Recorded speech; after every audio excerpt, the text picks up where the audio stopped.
Bueno, sí, damos el inicio a la clase de hoy, la clase número 12 del curso de hermenéutica.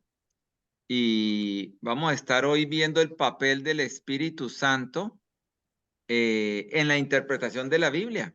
Tengamos en cuenta que la Biblia tiene dos autorías, o sea, la autoría del Espíritu Santo, pero ella también usó a personas. El Espíritu Santo usó personas para que transcribieran su mensaje a la palabra de Dios. Pero entonces, aquí aparece un término que uno ha escuchado, inspiración. Mire lo que dice Segunda de Timoteo, capítulo 3, versos 16 y 17. Segunda de Timoteo dice, toda la escritura es inspirada. Eh, eh, la palabra original me está hablando de un soplo por Dios y útil para enseñar, para redarguir, para corregir, para instruir en justicia, a fin de que el hombre de Dios sea perfecto, enteramente preparado para toda buena obra. Esta definición la vamos a estar revisando hoy más veces. Lo cierto es que fue el soplo de Dios o el soplo del Espíritu Santo el que inspiró la palabra de Dios, que es la que conocemos que está escrita. Entonces, pues obviamente el Espíritu Santo, la palabra de Dios se originó en el Espíritu Santo. Y recordemos que también la palabra de Dios es Cristo. Entonces, lo cierto es que, y aparece otro término, este es inspiración, pero hay un término que uno escucha mucho y es iluminación.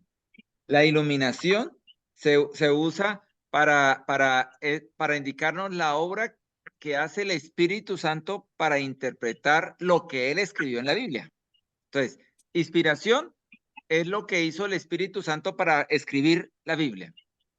Iluminación es la ayuda que recibimos de él para poder interpretarla. Entonces, esos dos términos, inspiración y iluminación, pues es bueno conocerlos, distinguirlos, porque uno se los va a encontrar cuando lee libros, ¿no? Entonces, lo cierto es que el Espíritu Santo, nos ayuda a entender el mensaje que está en el texto, nos ayuda, porque Él lo escribió. Acuérdense, si Él es el autor, ¿quién es el que mejor conoce un libro? Hablando de cualquier tipo de literatura, el autor. El autor es el que sabe qué sentido quería decirle a las palabras, a las frases que él escribió. Y pues en este caso, sabiendo que el Espíritu Santo es el autor divino de la Biblia, pues obviamente él es el que nos va a poder ayudar. Y mire lo que dice Juan, el Evangelio de Juan capítulo 16, verso 13. Evangelio de Juan. Dice, pero cuando venga el Espíritu de la verdad, Él nos guiará a toda la verdad. Mire esto, pero cuando venga el Espíritu de verdad, nos guiará a toda la verdad. Les pregunto a ustedes, ¿quién es la verdad? Dios. Sí. Y Dios.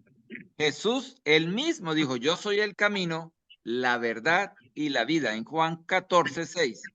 E incluso cuando Jesús se encontró con Pilatos y Pilatos le dijo, ¿y quién es la verdad? La tenía en la cara. Jesús, Jesús es la verdad. Entonces lo cierto es que el Espíritu Santo es el que nos ayuda a entender, a conocer la palabra y es el que nos revela a Jesús al fin y al cabo. En la Trinidad, Padre, Hijo, Espíritu Santo, existe un orden de funciones.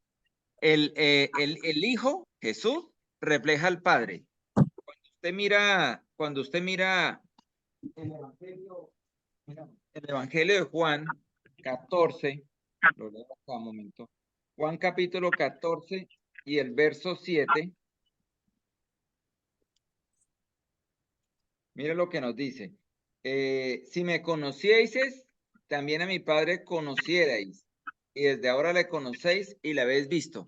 Jesús nos refleja al Padre dentro de la Trinidad. Jesús refleja al Padre. Usted ve a Jesús, es ver al Padre. Si vemos a Jesús misericordioso, compasivo, así es el Padre. Bueno, y el Espíritu Santo, ¿qué? Pues el Espíritu Santo, mire lo que dice Juan 15:26. Pero cuando venga el Consolador, a quien yo os enviare del Padre, el Espíritu de verdad, él, el cual procede del Padre, él dará testimonio acerca de mí. ¿Qué está diciendo acá? El Espíritu Santo da testimonio de Jesús. Ahora miremos Juan 16:14. Hablando Jesús del Espíritu Santo, mire lo que dice, él me glorificará porque tomará de lo mío y os lo hará saber. O sea que el Espíritu Santo, su tarea es hacer quedar bien a Jesús. Entonces, el otro consolador, el otro ayudador, es el Espíritu Santo. O sea, es el que está enviado para mostrarnos a Jesús. Primera de Corintios 12:3, mire lo que nos dice. Por lo tanto, os hago saber que nadie que hable por el Espíritu de Dios llama anatema a Jesús, y nadie puede llamar a Jesús Señor sino por el Espíritu Santo. El Espíritu Santo convence de pecado. ¿Y convence de pecado para qué? Para mostrarnos a Jesús, de que necesitamos a Jesús, el Salvador. Entonces, el papel del Espíritu Santo es importante para poder interpretar la Biblia. No podemos hacerlo. Ahora surge una pregunta. ¿Se puede entender la palabra de Dios sin el Espíritu Santo? ¿Qué piensan No, ustedes? no, Bueno, Alex, ¿qué piensa, Elías? Eh, yo, yo pienso que para eso quedó el Espíritu Santo, pastor, para que nos guíe y poder Bueno, entender. bueno, ¿y Elías qué diría? Elías no el profeta de la Biblia, aquí tenemos un Elías entre nosotros. no, Ah, sí. Sí, Elías. Yo, yo a mi criterio, sin el Espíritu Santo, porque cuando uno siente la presencia de Dios, es medio del Espíritu Santo, entonces yo creo que no podríamos entender sin el Espíritu Santo. Bueno, muy bien. Todos tienen la razón, pero bueno, vamos a mirar los dos puntos de vista. ¿Por qué alguien podría decir que sí y por qué alguien podría decir que no? Hablemos de los que podrían decir que sí pueden entender la palabra de Dios sin ser cristianos, en pocas palabras. Es más, un ateo, eso. ¿Puede entender la palabra de Dios un ateo? Podría no. decir que sí la puede entender porque como va a la universidad, estudia teología, estudia los idiomas hebreos y griego, arameo, y él puede saber que hay que mirar mapas bíblicos, concordancias, todas esas ayudas que hemos visto, esos diccionarios, mapas. Pero ¿sabe qué pasa? Que él puede entender ciertas cosas, pero hay un límite. Hay un límite, y el límite lo pone el pecado que mora en toda la humanidad. El pecado pone un límite para que entendamos la Biblia, ¿sí? Porque un no creyente, un ateo, pues él asume que él está bien. Entonces, a la larga, él lee la Biblia y la entiende a su manera. Donde habla donde habla, digamos, del pecado, él va a decir, no, eso no se interpreta así. Eso realmente está hablando del que quiera hacer ciertas cosas. El no creyente obviamente va a limitar su manera de entenderla, porque mira lo que nos dice Primera de Corintios 2:14. Primera de Corintios 2:14 nos dice, el hombre natural no percibe las cosas que son del Espíritu de Dios. El hombre natural es un ateo, digamos. No percibe lo que es de Dios porque para él son locura y no las puede entender porque se han de discernir espiritualmente. Imagínense la cantidad de milagros o de hechos sobrenaturales que hay en la Biblia. No más crear a Adán y Eva, que Dios creó del polvo. Un ateo que va a decir, no, esa no es la manera correcta, esa es una simbología. Va a comenzar a meterle duda a todas las cosas sobrenaturales. Y hay ojo, hermanos, hay teólogos, gente que ha estudiado, que sabe más que yo, digamos, de dominar la Biblia, pero cuando no se tiene el Espíritu Santo, ellos lo van a ver a su manera. ¿Para qué fue escrita la Biblia? Acabé de decirlo, segunda de Timoteo 3:16-17. Toda la escritura es inspirada por Dios y útil para Para, enseñar, para redarguir, para corregir, para destruir injusticia. El objetivo de la Biblia es que cada hombre conozca a Dios. Para eso está la Biblia. La Biblia no se puede interpretar bien si uno no le convence de pecado, si uno no se corrige su caminar y si uno no busca parecerse a Cristo. La Biblia es para eso escribió la Biblia, que la gente que no tiene el Espíritu de Dios puede entender ciertas cosas, porque como sabe el griego, puede saber de historia, puede saber de gramática, puede contar las palabras, pero mientras no la obedezca, no le sirve. Y es que hay una cosa, cuando uno es ateo o cuando uno no es creyente, porque yo digo no creyente, uno está muerto espiritualmente. En Efesios 2 nos dice, y Él os dio vida a vosotros cuando estabais muertos en vuestros delitos y pecados. Cuando uno no es creyente, uno está muerto espiritualmente. ¿Muerto qué significa? Muerto. El espíritu no funciona, el espíritu no comprende las cosas del espíritu. No las puede comprender. Y la Biblia es un libro espiritual. La Biblia es un libro espiritual. Y ahí en Efesios Dios vuelve a repetir, aún estando muertos, nosotros muertos en pecados, nos dio vida juntamente con Cristo. Por gracia somos salvos.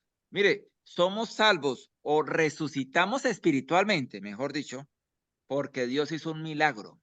Y eso le dio vida a la palabra de Dios. Y por eso es que cuando leemos la palabra de Dios y esa palabra nos corrige, pues sabemos que tenemos que hacer algo. No es solamente información.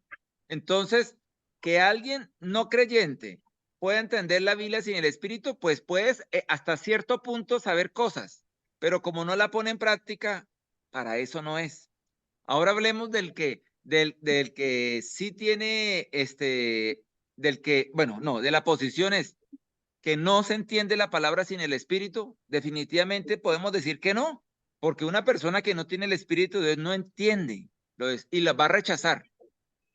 Y dice ahí dice ahí en 1 Corintios 2:15, en cambio el espiritual juzga todas las cosas, pero él no es juzgado de nadie, porque ¿quién conoció la mente del Señor? ¿Quién le instruirá? Mas nosotros tenemos la mente de Cristo. Definitivamente hay que ser espiritual. Hay que ser espiritual para entender la Biblia. Sí, hay que ser espiritual. No podemos pretender sin el espíritu, porque si no sería un libro más, como leer, no sé, un atlas, como leer una novela, como leer un libro de historia. En este caso, este libro tiene la inspiración de Dios. Bueno, el Espíritu, ahora sigamos hablando del papel del Espíritu Santo. El Espíritu Santo no está impidiendo tener, hemos dicho, para poder interpretar la Biblia, no quiere decir que ahora no usemos esas herramientas que hemos aprendido. Por decir, contar las palabras, ir al diccionario, mirar un mapa, conocer la tradición, conocer la cultura. Todas esas herramientas son herramientas que el Espíritu Santo aprovecha y existen, porque también las han hecho personas que son espirituales. Y no es porque ahora digamos, yo no necesito ir a un seminario, yo no necesito la clase de hermenéutica para interpretar la Biblia. No, Dios nos ha dado una mente, o sea, una capacidad de pensar, y Él espera que la utilicemos. O sea, tenemos que utilizar la mente para estudiar la Biblia. No, entonces, a veces uno ve personas que no se capacitan, no se preparan y quieren enseñar de Dios con la Biblia, porque por esto de que el Espíritu Santo, no, pero tenemos una mente. Mire que en la Biblia aparece mucho la palabra meditar, mucho. Meditar me habla, por ejemplo, el Salmo 119:97. Dice el salmista, oh, cuánto amo yo tu ley. Todo el día es ella mi meditación. Y lo cierto, el Salmo 1 dice, bienaventurado el varón que no anduvo en consejos malos, sino que en la palabra de Dios medita día y noche. La palabra meditar me está hablando a mí de que yo tengo que usar mi mente, rumiar, como decíamos, rumiar la palabra de Dios, usar la mente. Quiere decir que Dios nos ha dado una mente, nos ha hecho inteligentes. Y pues él nos está diciendo que porque tenemos el Espíritu Santo, ahora no la usemos, ¿no? Tenemos que hacer algo. ¿Qué más tenemos que tener en cuenta? El Espíritu Santo, cuando nos ayuda a leer la Biblia, no está creando nuevas cosas, no. Acuérdese que ya la Biblia finalizó, ya los 66 libros terminaron de escribirse.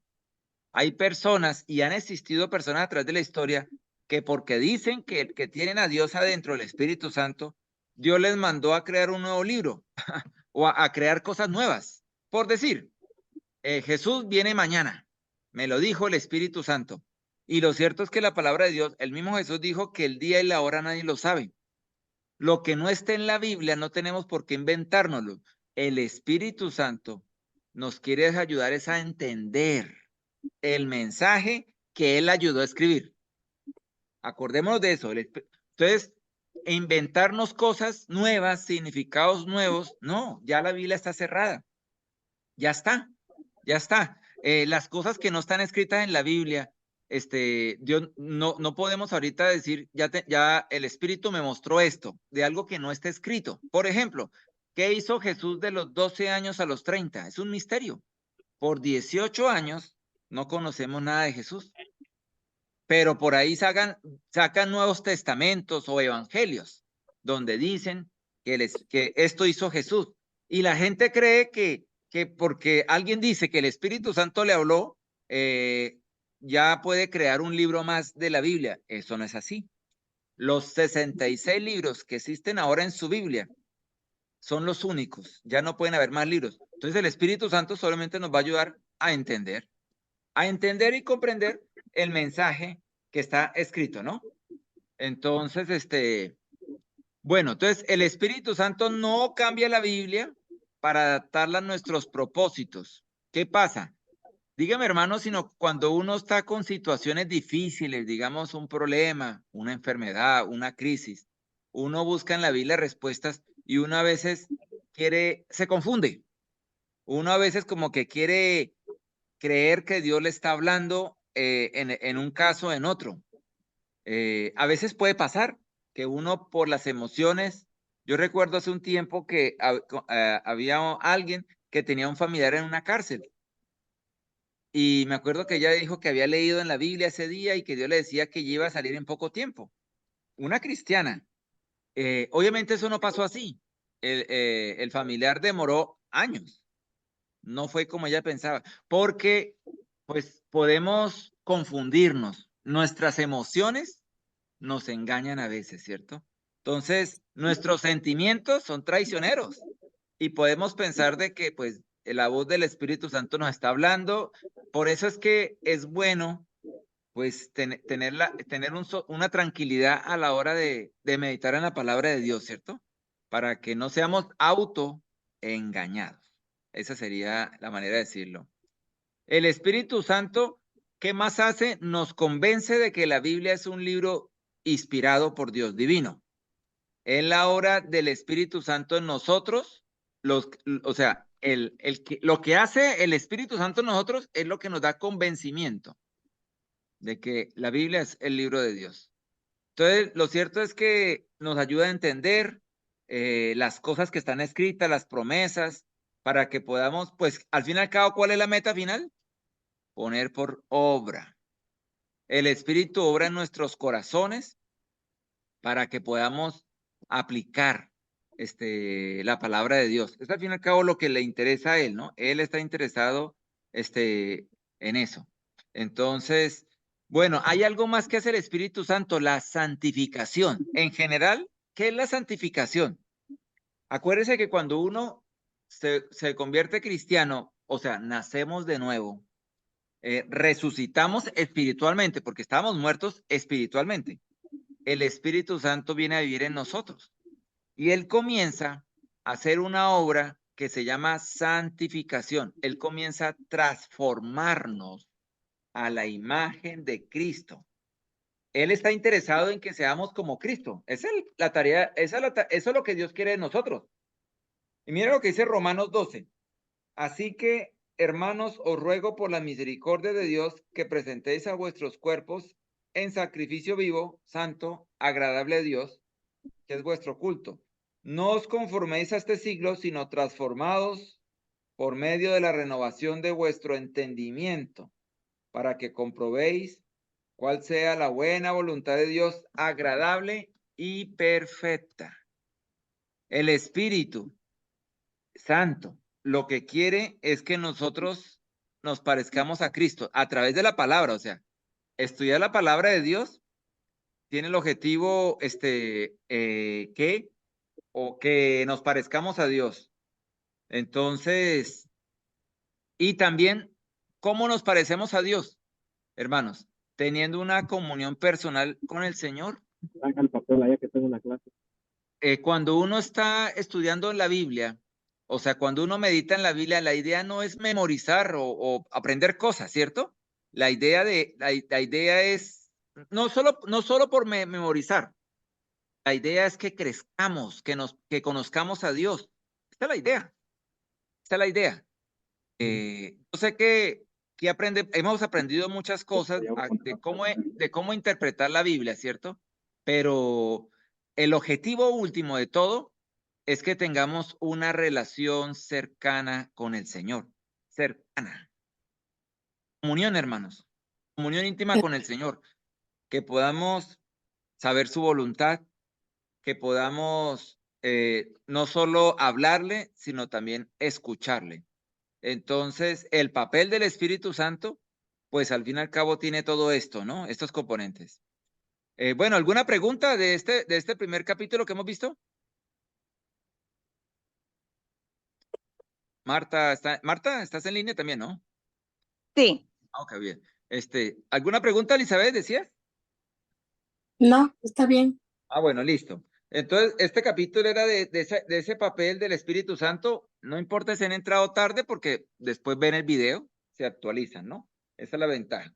Ahora vamos a entrar a otro capítulo, un poco más práctico, el capítulo 13.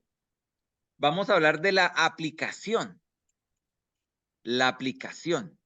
Mire lo que dice el Juan 14:21, Evangelio Juan 14:21. El que tiene mis mandamientos y los guarda, ese es el que me ama.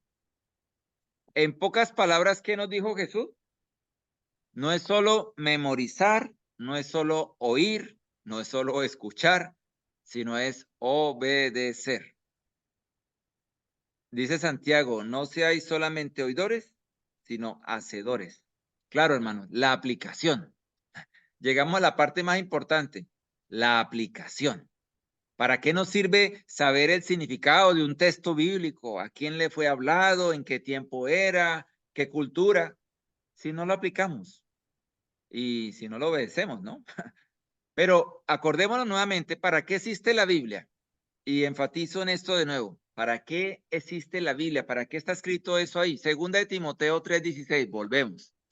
Toda la escritura es inspirada por Dios, es soplada por el Espíritu y útil para enseñar, para redarguir, para corregir, para instruir en justicia, a fin de que el hombre de Dios sea perfecto, enteramente preparado para toda buena obra. Hermanos, la intención de la Biblia, por lo que está escrita y la razón por la que vimos en el capítulo anterior, que la gente que no tiene el Espíritu de Dios no le va a servir, es porque el objetivo último de la Biblia es que nos convirtamos en personas perfectas y la palabra perfecto realmente es maduras. Sí, perfecto lo vemos como imposible, es la palabra madura. Una persona que ha crecido espiritualmente más acorde al carácter de Cristo. Y una persona que es así, obviamente va a hacer las buenas obras que Dios preparó de antemano. Somos salvos para buenas obras. Eso dice Efesios 2. Entonces, esta es la razón final. Si no aplicamos el mensaje de Dios y no lo obedecemos, pues estamos actuando igual que un hombre natural, que un hombre que no conoce a Dios. Bueno, repasemos cómo era el recorrido interpretativo para entender un texto bíblico. Esto lo vimos en los primeros capítulos de este libro, ¿no? Paso 1. ¿Qué significó el texto para los receptores bíblicos? Pues la tarea para poder llegar a la meta final de entender algún pasaje bíblico, es qué significó para los receptores originales. Para ellos tuvo que significar algo. La carta de Pablo para la iglesia de Éfeso, bueno, ¿qué significaba para ellos, los receptores? Segundo paso, teníamos que mirar cuáles eran las diferencias entre esos receptores, esos destinatarios de esa carta y nosotros. Si es un libro del Antiguo Testamento, pues ya sabemos que son miles de años, la cultura, el idioma, ¿cierto? Teníamos que mirar, bueno, eran judíos, eran persas, no sé, qué personas, qué diferencias hay entre ellos y nosotros, ¿cierto? Paso 3. ¿Cuáles son los principios teológicos que encontramos en el texto? Acordémonos que un principio teológico es algo que es una verdad, que dura para siempre. Es una verdad tanto en el Antiguo Testamento como en el Nuevo y como para nosotros. Hay una verdad. Y esa es la verdad que uno tiene que extraer, que es lo que no cambia. Eso es, una verdad que no cambia. Hay costumbres que cambian, pero las verdades teológicas de un texto es lo que no cambia. Y el paso 4, ¿cómo deberíamos los cristianos de hoy aplicar el principio teológico que se descubrió o verdades a nuestras vidas? Entonces, hay un significado y hay una aplicación. Entonces, no podemos sacar la aplicación sin conocer el significado. Entonces, estos 4 pasos, pues estamos viéndolos para que tengamos en cuenta que tenemos que llegar al fin y al cabo a la aplicación última. Vamos a ver un versículo desglosado así, Filipenses 4:13, muy conocido.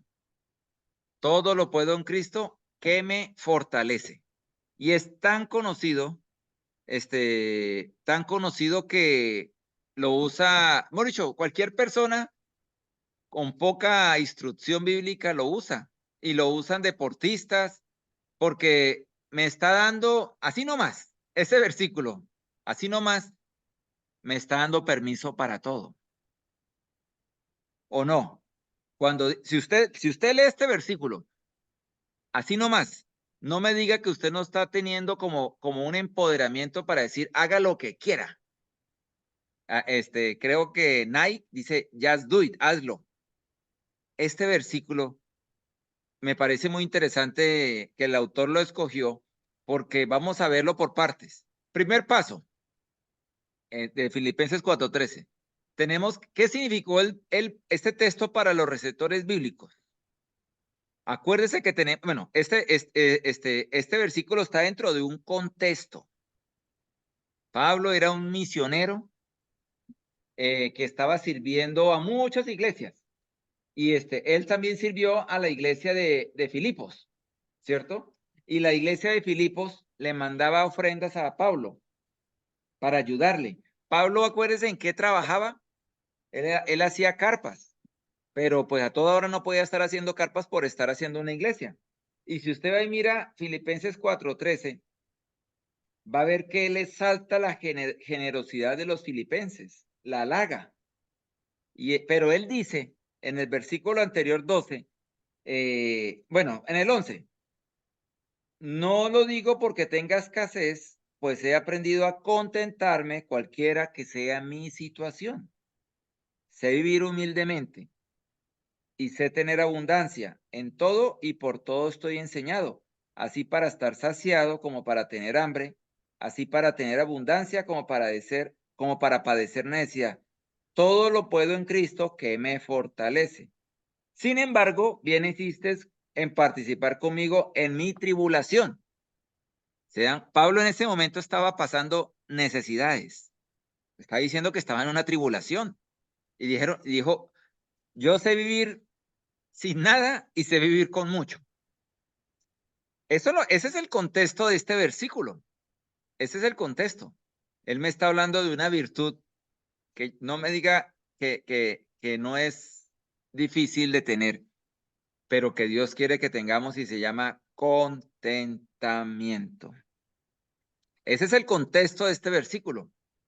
Por lo tanto, cuando este versículo, así nomás, se usa para empoderar a cualquiera a hacer lo que sea, digamos, tírese de un paracaídas. Ay, pero que me da miedo. Todo lo puedo en Cristo que me fortalece y me lanzo del helicóptero.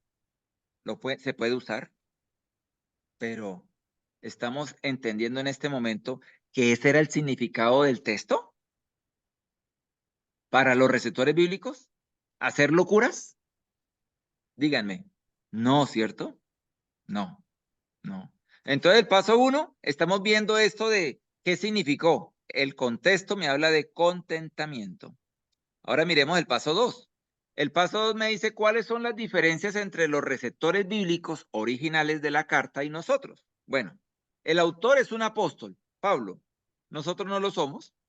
Pablo está en ese momento en la cárcel. Acordemos que él estaba siendo encarcelado, ajusticiado, perseguido por causa de ¿qué? De la fe. Porque él daba testimonio de Cristo y en esa época se perseguía a los que no adoraban al César. Y él decía que solo había que adorar a Dios. Y por eso estaba en la cárcel. Bueno, usted y yo no estamos en la cárcel, gracias a Dios. Y bueno, y menos por ese caso, ¿no? Tampoco somos miembros de la iglesia de Filipenses, que estaba apoyando a Pablo, económicamente a Pablo. Pero, ¿qué parecidos tenemos? Estas son las diferencias. ¿Y qué parecidos tenemos con este público? También somos cristianos. ¿Quién llegó?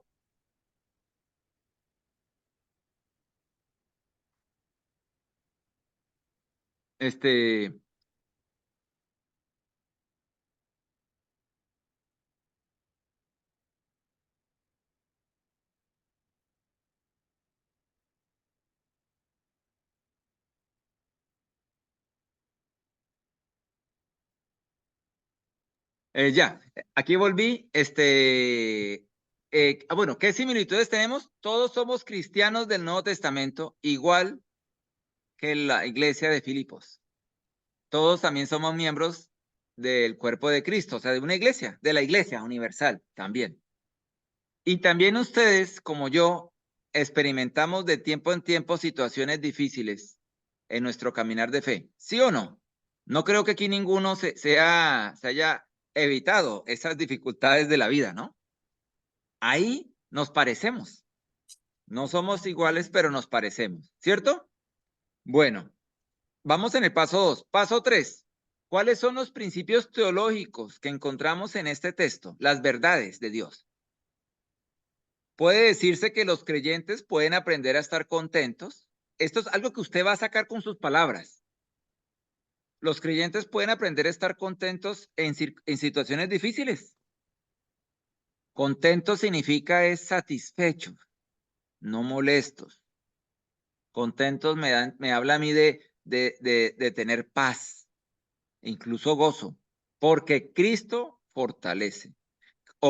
Alguien podría decir, Cristo da poder a los creyentes para que estén contentos en las dificultades de la vida. Se dan cuenta que son verdades que uno extrae con la palabra de uno. Cada uno puede armarla, ¿no? De una u otra manera. ¿Quién de usted me podría dar una de estas, como una manera de sacar una verdad teológica de este versículo con lo que ya hemos visto? ¿Quién me puede decir?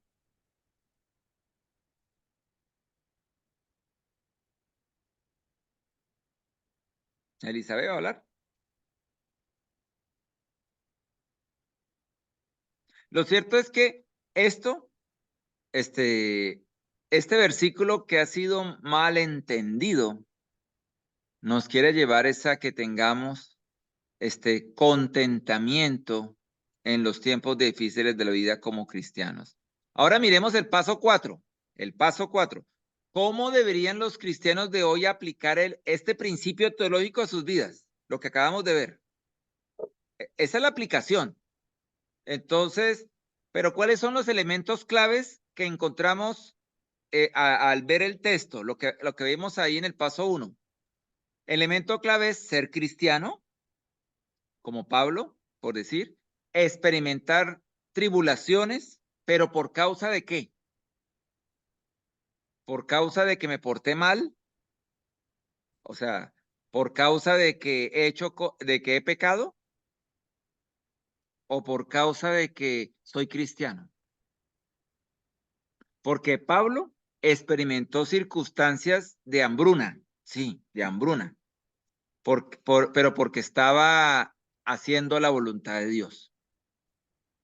Aquí lo que me está diciendo es, tenemos que encontrar qué es lo que nos conecta con el mismo texto que escribió el autor.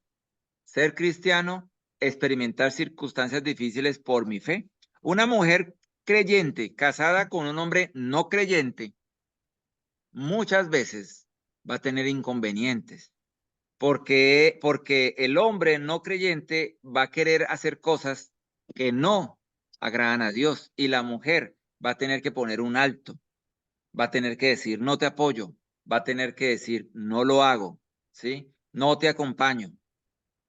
Y eso la va a hacer parecida a esta situación. Y seguramente el marido la puede rechazar, la familia la puede rechazar, no lo van a tener en cuenta en muchas cosas, y ahí donde usted va a sentirse parecida al apóstol Pablo. Y tres, y este texto que le enseñaría, que si confía en Cristo le va a dar fuerzas para poder, ¿qué? Seguir adelante, perseverar, perseverar, perseverar. Estos elementos claves de haber mirado ese texto es lo que nos permite poder sacar la aplicación. La aplicación podría ser, si estás sufriendo necesidades o cualquier tipo de cosa por causa de tu fe,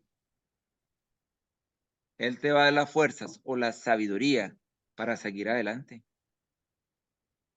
Por eso es que está muy mal cuando un deportista o cuando alguien, a un cristiano, siendo cristiano, dice, voy a, digamos, les dije a ustedes ahorita, voy a endeudarme y comprar una casa, porque todo lo puede un Cristo que me fortalece. ¿Creen ustedes que estaría bien eso? No. No, porque aunque es cristiano, aunque es cristiano, aunque pone el nombre de Jesús, no está siendo perseguido, ¿sí? Por causa de su fe. No está siendo perseguido por causa de la fe. O no está viviendo una situación. O ¿quién lo obliga a uno a endeudarse, hermano?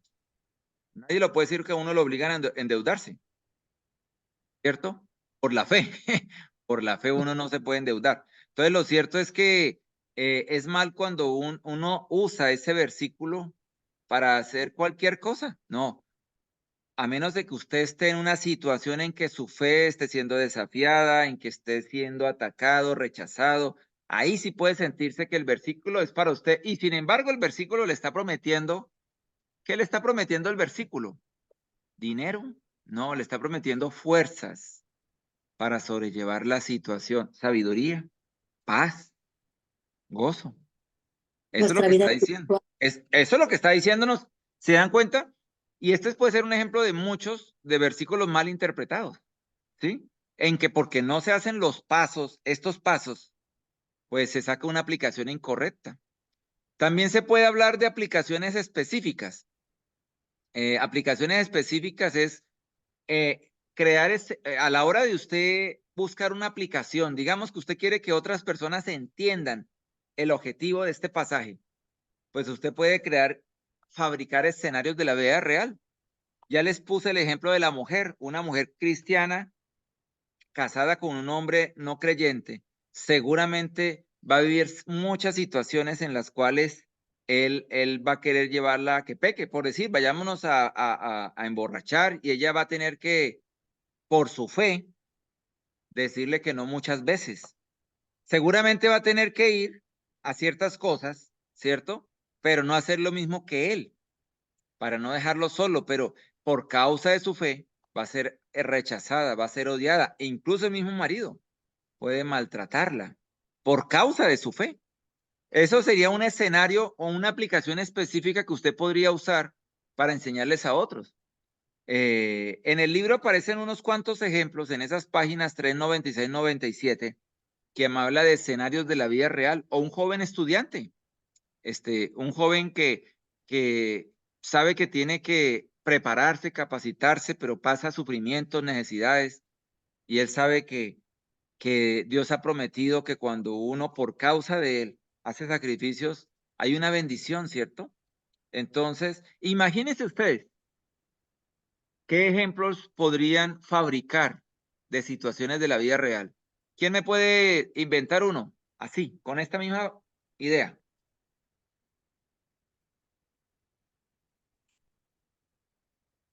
¿Alguien? Marta, Elías. Están silenciosos hoy.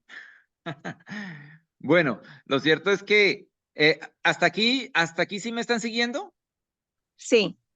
Bueno, entonces si me están siguiendo pueden dar un buen ejemplo. Dilo tú, Marta. Bueno, pero es que el ejemplo espérame.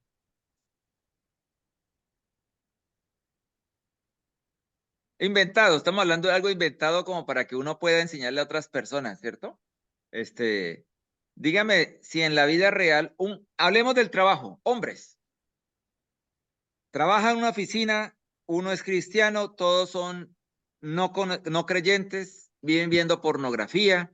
En el momento en que el hombre dice, no, yo soy cristiano, yo no voy a enmugrarme con eso, comienzan a burlarse, comienzan a decir que es homosexual, que es una persona que no le gustan las mujeres, va a sufrir rechazo. ¿Y él qué tiene que hacer? Todo lo puede un Cristo que me fortalece. Se siente identificado con Pablo porque por causa de su fe está siendo maltratado. Y no me diga que eso no pasa en las empresas. Pasa. Y muchos no aguantan por la presión y les toca a veces hasta renunciar. Pero hay otros que pueden decir, no, todo lo puedo en Cristo como fortalece. Dios me va a dar la fortaleza para poder estar en este puesto. A veces se puede renunciar, se consigue otro trabajo.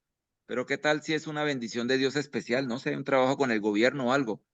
Va a tocar tener que seguir y Dios puede darle la sabiduría y hasta puede terminar siendo un ejemplo de inspiración para otros, ¿sí? No me diga que Pablo no es un ejemplo de inspiración para ustedes y para mí. Claro, cuando vemos que Pablo dice, sé vivir con poco y sé vivir con mucho, y uno dice, uy, yo solo sé vivir con mucho, yo no sé vivir con poco.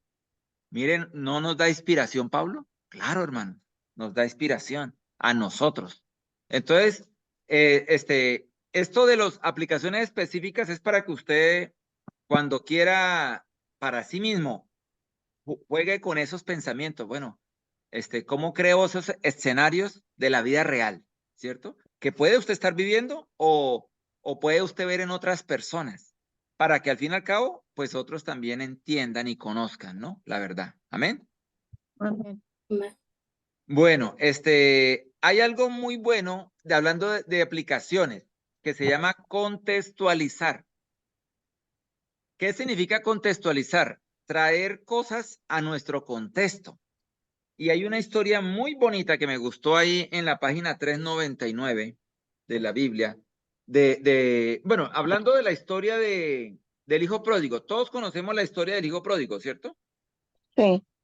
Bueno, la historia del hijo pródigo sabemos que habla de un muchacho que lo tenía todo y que por no aceptar las reglas de su casa, del papá, pues se fue de la casa y conoció el mundo real. Y cuando uno conoce el mundo real se da cuenta que el mundo no es como lo pintan, como uno se lo imagina.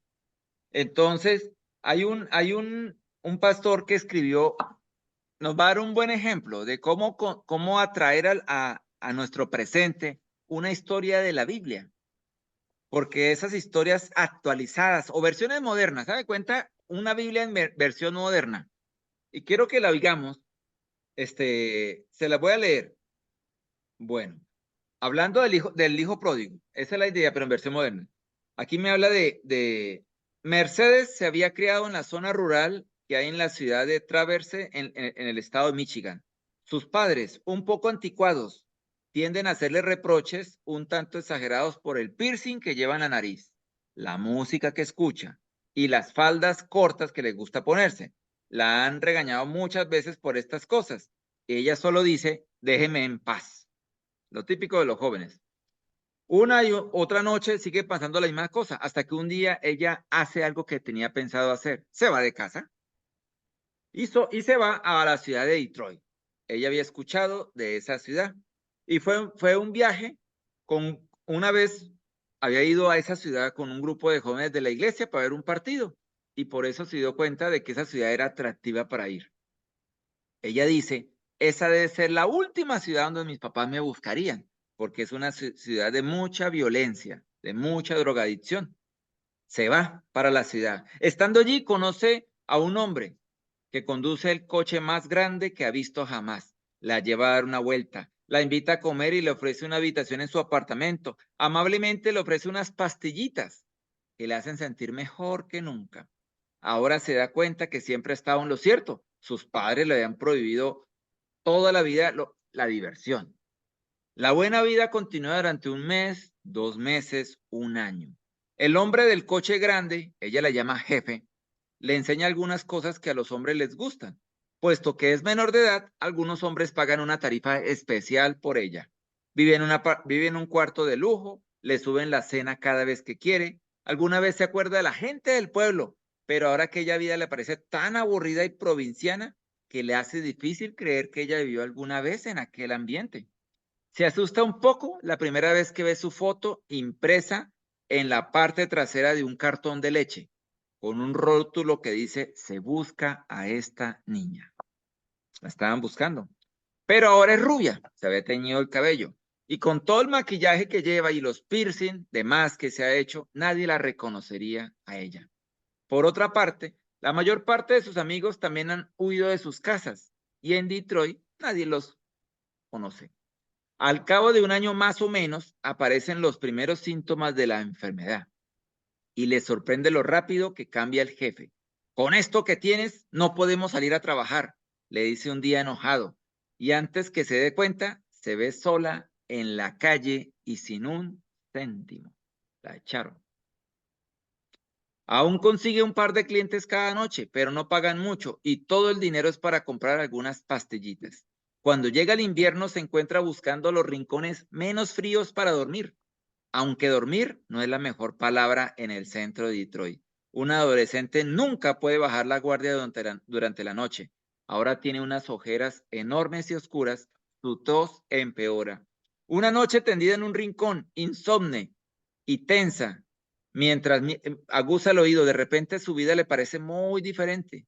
Ya no se siente como una mujer de mundo, sino como una niña perdida en una ciudad fría y aterradora. Comienza a llorar, no tiene una moneda en el bolsillo y está muerta de hambre, necesita un cambio. Estira las piernas y se estremece de frío bajo los periódicos con los que se ha cubierto. Algo produce en su memoria y una sola imagen llega a su mente. Es mayo en mi pueblo y en este tiempo los cerezos comienzan a florecer y ella se ve jugando con su perro pelo brillante que corre en los árboles tras una pelota. Dios mío, ¿por qué se me ocurriría marcharme? Se dice a sí misma y siente una punzada en su corazón. Mi perro come ahora mejor que yo, como hoy en día. Sigue llorando y de repente sabe que quiere volver a casa más que ninguna otra cosa en el mundo. Llama 3 veces por teléfono y las 3 veces responde el contestador automático. Las 2 primeras cuelga sin dejar ningún mensaje, pero la tercera vez dice, papá, mamá, soy yo. Estoy pensando en venir a casa. Voy a coger un autobús y llegaré mañana a medianoche. Si no estáis en la parada, lo entenderé y seguiré mi viaje hasta Canadá. El trayecto entre Detroit y esta ciudad con sus paradas dura 7 horas. En todo este tiempo le vienen a la mente los 1000 errores que ha cometido. ¿Qué sucederá si sus padres han salido del pueblo por alguna razón y no han escuchado el mensaje? ¿No tendría que haber esperado por lo menos otro día hasta haber podido hablar con ellos? Y aún si están en casa, probablemente le han dado por muerta hace ya mucho tiempo. Hubiera tenido que darles algún tiempo para superar la sorpresa y mentalizarse un poco, decía ella. Sus pensamientos van y vienen entre preocupaciones y las palabras que se está preparando para decirle a su padre. Se dice ella, papá, lo siento, sé que estaba equivocada, todo ha sido culpa mía, papá, ¿me perdonas? Repite una y otra vez. Y al pronunciar la última frase, siempre se le quiebra la voz. No ha pedido perdón a nadie en muchos años. El autobús ha prendido las luces. Ve copos de nieve en el piso. Había olvidado lo oscura que se pone la noche por aquí. Un ciervo cruza la carretera, el conductor tiene que virar hasta que aparece el aviso de que están llegando a la ciudad. Cuando finalmente llega el autobús a la estación, y frena, como suelen hacer los buses. El conductor anuncia con voz cascada: señores pasajeros, esta parada solo durará 15 minutos. Y ella dice, 15 minutos que van a decir el rumbo del resto de su vida. Nerviosa se mira en un espejo, se alisa el cabello, se limpia los dientes, mira la mancha de tabaco de los dedos y se pregunta si alguna vez lo notarán todavía, si es que la están esperando. Camina sin saber qué esperar. Ninguna de las 1000 escenas que han cruzado su mente en las últimas horas la preparan para lo que ve. Allí, entre los muros del frío terminal, hay un grupo de 40 personas, hermanos, hermanas, tíos, tías, primos y hasta una de sus abuelas y su única bisabuela, allí formando un grupo con pancartas diciéndole bienvenida casa. De entre el grupo surge su papá. Ella le mira entre las lágrimas que le asoman y comienza el discurso que se ha memorizado. Papá, lo siento. Ya lo sé, la interrumpe él. Ahora no hay tiempo para esto. No es el momento de pedir disculpas. Llegaremos tarde a la fiesta. En casa te espera un banquete. Me pareció muy bonita esta manera de contextualizar la historia del hijo pródigo. No me digan que si no contextualizamos, si no atraemos a hoy una historia de la Biblia, ¿no va a ser más entendible? Esa historia del hijo pródigo, la gente que la escuchó por primera vez a Jesús, pues la vieron tan real, porque pues ellos sabían que era un cerdo, ellos sabían que era la buena vida de tener un papá que tenía una hacienda, pero tal vez nosotros hoy en día perdemos. No vivimos en el campo, vivimos en la ciudad, los cerdos no los comemos, no vivimos con ellos y comenzamos a perder la esencia. Me parece que es una buena invitación para que estudiemos un pasaje bíblico y habiendo estudiado lo que ya sabemos, lo traigamos al presente. Seguramente sacaremos muchas aplicaciones más fácil y la gente que nos escucha podrá entenderlo más. ¿No les parece? Sí, Bueno, eh, ahí terminamos esto y les voy a dejar una tareita. Deber 13.2. Está la historia del buen samaritano, la parábola del buen samaritano que todos conocemos. Hagan un ejercicio de inventársela, una historia, al día de hoy, al día de hoy. ok. Me parece que dígame que si uno diría que es hasta fácil porque nos cachetea a Dios a nosotros, mejor dicho. Pasó el pastor de afán a predicar a la iglesia y vio a alguien por ahí. pasó Sí, el líder de alabanza y vio ahí. Pero me parece que sería una bonita historia para que contextualicemos y nos crea un desafío porque así vamos a poder sacarle más esencia, ¿sí? A un pasaje bíblico para que todo lo entendamos. ¿Cierto? ¿Les parece? muy bien, sí. Bueno, lo cierto es que, permíteme, corto acá para, ¿cómo se llama esto?